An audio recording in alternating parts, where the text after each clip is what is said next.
A gente começa falando da Operação Presságio, que movimentou o cenário político da capital nesta quinta-feira. 2 secretários municipais do primeiro escalão foram exonerados. O Paulo Miller acompanha tudo, acompanha a operação desde o início, atualiza as informações na manhã dessa sexta-feira.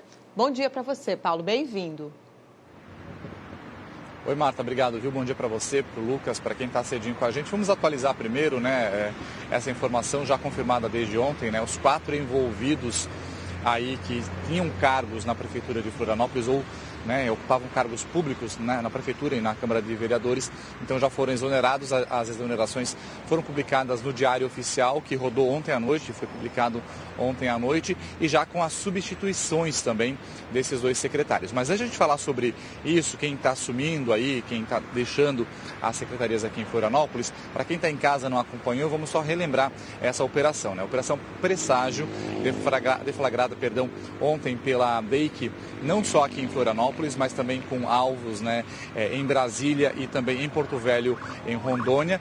80 policiais civis participaram dessa operação, cumpriram 24 mandados de busca e apreensão. Aqui em Florianópolis, esses mandados de busca e apreensão foram cumpridos na Câmara de Vereadores de Florianópolis, na Secretaria, lá no prédio da Secretaria de Cultura, Turismo e Esporte da capital do estado, e também nos endereços particulares dos envolvidos, Secretário do Meio Ambiente, ex-secretário agora do Meio Ambiente de Florianópolis, Fábio Braga, e também o ex-secretário de Turismo, Cultura e Esporte de Florianópolis, Ed Pereira, além de 2 servidores comissionados da Câmara da capital. Então, Gustavo Silveira e também a Samanta Brose, que é também esposa do ex-secretário de Pereira. Essa operação, essa investigação está em curso, essa operação foi deflagrada em decorrência de uma investigação que começou lá em 2021. O que aconteceu, gente? Lá em 2021, a gente lembra que teve uma greve da CONCAP. A CONCAP que era responsável por toda a coleta de lixo aqui em Florianópolis.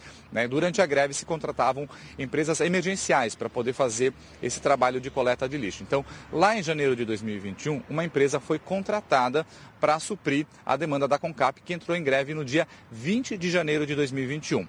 Só que a empresa, ela foi contratada um dia antes, ela assinou o contrato com a Prefeitura de Florianópolis, ou seja, no dia 19 de janeiro de 2021, um dia antes da greve começar, da CONCAP.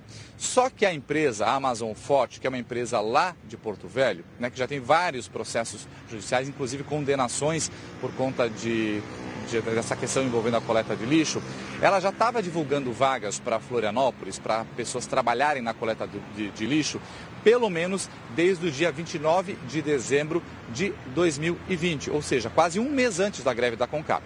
E por isso que essa operação ela se chamou Presságio, porque presságio é quando você prevê um evento que vai acontecer. Então, de acordo com as investigações da DEIC, que foi passado pela Polícia Civil, as pessoas envolvidas nessa operação teriam feito uma espécie de conluio, uma espécie de combinação para contratar essa empresa durante a greve da CONCAP, que foi já prevista, que iria acontecer lá no dia 20 de janeiro. Então, houve uma contratação antecipada. Além disso, essa empresa, a Amazon Forte, por conta da greve da CONCAP, estava bloqueada a estação de transbordo do Itacurubi, onde faz o transbordo do Itacurubi, os caminhões pegam o lixo de lá e levam para o aterro sanitário em Biguaçu. Esse transbordo começou a ser feito no Complexo Nego Querido, ali atrás da passarela, muito próximo à Baía Sul, causando poluição ambiental. Por isso que a DEIC, ela desencadeou essa operação por meio da Delegacia de Repressão a Crimes Ambientais, que começou com relação a crimes ambientais e poluição, envolvendo a Baía Sul ali, esse despejo de lixo. Tanto que na época, lá em janeiro de 2021, o próprio IMA, Instituto do Meio Ambiente de Santa Catarina, multou a CONCAP em R$135 mil por conta desse transbordo ser feito ali atrás da passarela, já que não havia licença ambiental para esse tipo de situação. Pois bem, no decorrer da investigação, a polícia descobriu que havia uma ONG, uma organização não governamental, que estava recebendo repasses de uma dessas 2 secretarias. A polícia não divulgou detalhes de quem é essa ONG, o nome dessa ONG, os responsáveis por essa ONG e nem qual secretaria estava passando dinheiro para essa ONG. Então, é tudo isso que está sendo investigado. Então, são crimes de corrupção ativa e passiva, crimes de poluição, crimes ambientais e crimes de lavagem de dinheiro. Então, tudo isso envolvendo essas pessoas. Então, Os alvos da operação são esses que a gente vai compartilhar agora com o telespectador aí na tela. Ó.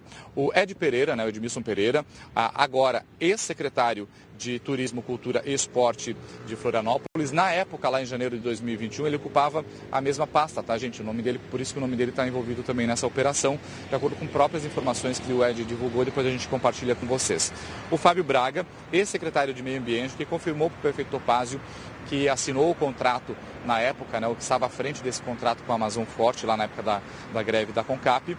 O Gustavo Silveira, que agora é ex-assessor parlamentar, né, era comissionado na Câmara de Vereadores de Florianópolis. E a Samantha Brose, que agora também ex-assessora parlamentar, também comissionada na Câmara de Vereadores. A Samantha, como eu falei, esposa do Ed Pereira. Ontem mesmo a Prefeitura e a Câmara de Vereadores publicaram a exoneração dessas 4 pessoas. Isso porque também havia uma ordem judicial de afastamento, além dos mandados de busca e apreensão, uma ordem de afastamento contra essas 4 pessoas. Então, assumiram ontem as novas secretarias as seguintes pessoas. Ó. A Zena Becker, secretária de Turismo, Cultura e Esporte, que já ocupou essa pasta aí também, já tem uma experiência, e o Eduardo Sardá, que era a secretária adjunto da Casa Civil, ele passa então a responder pela Secretaria de Meio Ambiente.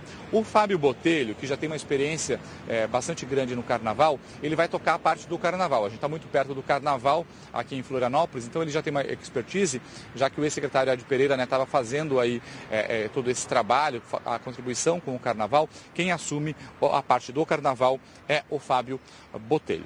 Pois bem, gente, então ontem a gente procurou todos os envolvidos, né? Primeiro, claro, a Prefeitura de Florianópolis para saber com relação a toda essa situação, né? Palavras do próprio prefeito Topázio Neto, que ele não vai passar a mão na cabeça de ninguém, né? Se tiver realmente algum culpado, alguém fez algum desvio de conduta, vai ser responsabilizado, tanto que já houve essas exonerações, até mesmo seguindo o que a Justiça determinou, né? Vamos ouvir então o que disse ontem mesmo, né?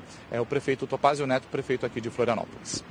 Isso é mais uma oportunidade que nós vamos ter dentro do núcleo anticorrupção que nós criamos na Prefeitura, lá no final de 22, que tem trabalhado em parceria com a Polícia Civil, para que esses processos sejam esclarecidos da melhor forma e com a maior rapidez possível. Nós criamos ainda, no início de 2023, portanto, um ano e tanto atrás, uma secretaria exclusiva para licitações e contratos aqui na Prefeitura, que toma conta de todos esses processos, para aperfeiçoar os nossos processos, para que a legislação seja totalmente cumprida. Da nossa parte da Prefeitura, a gente vai continuar apoiando, vai continuar investigando com a nossa controladoria e corrigindo o que tiver errado sem passar a mão na cabeça de ninguém.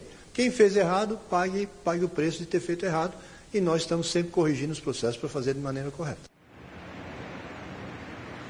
A Amazon Forte, que foi a empresa que foi contratada, né, alvo de toda também essa discussão da coleta do lixo lá em 2021, a greve da CONCAP lá em janeiro de 2021, tá, a gente durou 10 dias, então o contrato era para ser emergencial, mas esse contrato ele durou 17 meses. Então, de 2021 até 2022, a Amazon Forte recebeu 29 milhões de reais da Prefeitura de Florianópolis. Ontem o prefeito também, durante essa entrevista que a gente fez com o prefeito Topázio Neto, a gente questionou com relação à atual situação das terceirizadas. Ele disse que vai haver uma revisão desses contratos aí com as terceirizadas, que ainda não são contratos definitivos, porque uma das empresas que participou da licitação, dessa última licitação, ela entrou na justiça questionando o processo licitatório. Então há uma pendenga ainda, digamos assim, na Justiça, mas esses contratos vão ser revistos de acordo com próprias palavras do prefeito ontem, para ver se não tem nenhum vício de origem, tá? Mas por enquanto o prefeito disse que não há indícios, não há informações de irregularidades nos atuais contratos. Ontem, no final da noite, o ex-secretário Ed Pereira também se manifestou pelas redes sociais. Vamos ouvir então o que disse o ex-secretário Ed Pereira. Fiz o que todo gestor público correto e honesto faria. Cooperei com a operação da polícia. Em respeito à justiça, para que tudo possa ser esclarecido o mais rápido possível, me afastarei do cargo de secretário de Turismo, Cultura e Esporte de Floripa por 30 dias. Afinal, ninguém tem mais interesse do que eu de ver toda essa história no final esclarecida. Todo o caso investigado é de 2021. E o meu nome só aparece na investigação porque lá na época, em 2021, eu era secretário de Esporte, Cultura e Lazer de Floripa. E eu quero acreditar que é pura coincidência, em 2024, ano de eleição, que essa investigação avance. Tá aí, posicionamento então do ex-secretário Ed Pereira. Nós tentamos contato, ainda o espaço segue aberto, com o ex-secretário Fábio Braga. A gente ainda não conseguiu um retorno, nem com a assessoria dele, nem com ele mesmo, né, para dar algum retorno. A defesa do Gustavo Silveira, né, ex-servidor comissionado da Câmara de Vereadores, ele é representado pelo advogado Marlon Bertol. Ele também se posicionou com relação a essa operação. Vamos ouvir. Não foi detido, o mandado de busca e apreensão foi cumprido. O Gustavo tinha mudado de endereço, então eles cumpriram o mandado de busca e apreensão no apartamento que ele morava um tempo atrás, né? Ele está aqui em Florianópolis e está aguardando ser chamado, está aguardando essa agenda com a delegada, Patrícia, para que ela nos receba lá, para ele ser interrogado, entendeu? Não tem absolutamente nada, mesmo com essa investigação. Por isso ele está tão disposto a sentar, ser interrogado e responder qualquer pergunta, entendeu? Nós ainda também não conseguimos um retorno por parte da defesa, nem assessoria, nem da própria Samantha Abrosio. O espaço também segue aberto para a Samantha, se ela quiser se manifestar. A Câmara de Vereadores se manifestou também e disse que a operação ela não tem alvos direto ou relação direta com a Câmara de Vereadores, que a Câmara de Vereadores de Florianópolis vai cooperar com as investigações. O vereador Marquinhos, do PSC, né, onde estava lotada, a Samantha, né, um cargo comissionado, ele disse que desconhece qualquer atitude ilícita da Samantha, fez a exoneração publicada ontem mesmo e que também vai colaborar com as investigações. Ontem, né, se ventilou que o Gustavo Silveira estava lotado no gabinete do vereador Jefferson Bacher, do PSDB. O próprio vereador confirmou que o Gustavo não estava, né, lotado no gabinete dele, diz que também desconhece qualquer tipo de situação ilícita, que não tem nenhuma relação com ele essa situação, mas que vai prestar esclarecimentos. Isso depois a própria Câmara de Vereadores confirmou que o Gustavo Silveira estava lotado na mesa diretora da Câmara de Vereadores de Florianópolis. Nós também procuramos, né, por fim, a Amazon Forte, né, que é a empresa envolvida em todo esse escândalo aí, né, mais uma vez o lixo no alvo dessa operação. A Amazon Forte não retornou até agora os nossos contatos. Lucas e Marta.